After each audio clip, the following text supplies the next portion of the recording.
ఒక ఊర్లో గొప్ప దైవభక్తి ఉన్న ఒక షావుకారు ఉండేవాడు. అతనికి అపారమైన దైవభక్తి ఉండేది. ఉదయం లేవగానే అనేక పూజా ప్రార్థనలు చేసుకొని మాత్రమే ఇంట్లో నుండి బయటికి వెళ్ళేవాడు. అతనికి ఎప్పటికైనా ఒక పెద్ద దుకాణం పెట్టుకోవాలి అనే ఆశ బలంగా ఉండేది. ఎల్లప్పుడూ దేవుడిని దాని గురించే ప్రార్థించేవాడు. నిష్ఠ నియమాలతో పూజలు చేసేవాడు.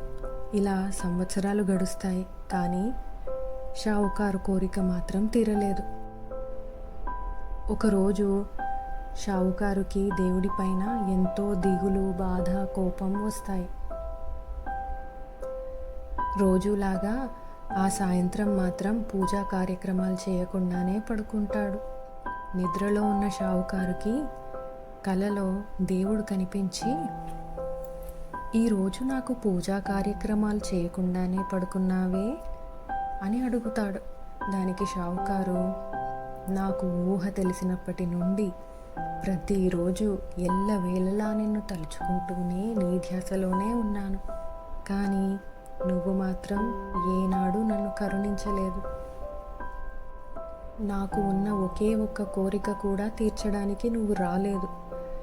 అందుకే నాకు నీ మీద నమ్మకం పోయింది అన్నాడు. అప్పుడు దేవుడు, నేనెందుకు రాలేదు?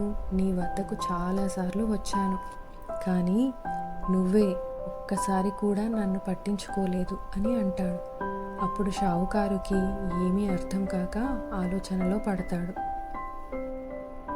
అప్పుడు దేవుడు ఇలా అంటాడు, నేను ఒకసారి ఒక అనాథ బాలుడిలా నీ దుకాణం ముందు నిల్చొని తినడానికి ఏమైనా ఇవ్వమని నిన్ను కోరాను, కానీ నన్ను నువ్వు చీదరించుకొని పంపించేశావు.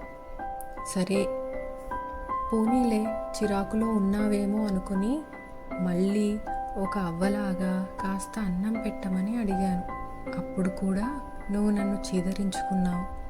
ఇలా ఒకసారి కాదు, 2 సార్లు కాదు, అనేక సార్లు నిన్ను కలిసే ప్రయత్నం చేశాను, కానీ ప్రతిసారి నువ్వు నన్ను చీదరించుకున్నావు.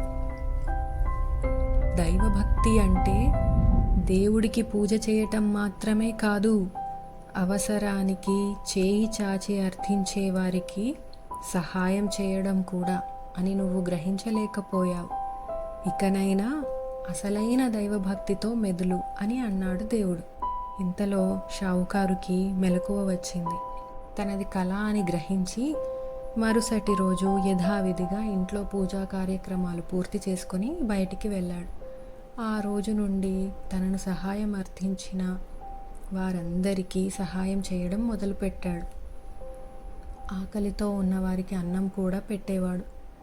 అలా ఒకరోజు అన్నదాన కార్యక్రమం చేపట్టాడు. ఆకలితో ఉన్నవారందరూ అక్కడికి వచ్చి తింటూ ఉంటారు. అందులో ఒక రాజు కూడా ఉంటాడు.